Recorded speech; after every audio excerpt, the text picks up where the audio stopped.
Team একাদশে ঋষভ খেলবেন না কেএল রাহুল তা নিয়ে জটিল সমস্যায় পড়েছেন ভারতীয় দল।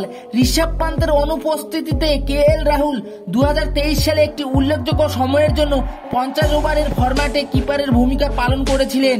এখন ঋষভ পান্ত দলে ফিরে আসার পর কাকে কিপার হিসেবে দলে রাখবে ভারত? একটি ভয়াবহ দুর্ঘটনার কারণে ঋষভ পান্তের বদলে কেএল রাহুল 50 ওভারের ফরম্যাটে কিপারের ভূমিকা পালন করেন। শ্রীলঙ্কার বিরুদ্ধে সিরিজে দুই খেলোয়াড় স্কোয়াডে রয়েছেন এবং ভারতকে উইকেটরক্ষক হিসেবে দুজনের মধ্যে থেকে একজনকে বেছে নিতে হবে। ম্যাচের পূর্ববর্তী সাংবাদিক সম্মেলনে ভারতের অধিনায়ক রোহিত শর্মা এই বিষয়টি নিয়ে ধোঁয়াশায় রেখে দিলেন। তিনি বলেন, প্রধান কোচ গৌতম গম্ভীরের সঙ্গে আলোচনা করবেন যে কাকে দলে নেওয়া যাবে।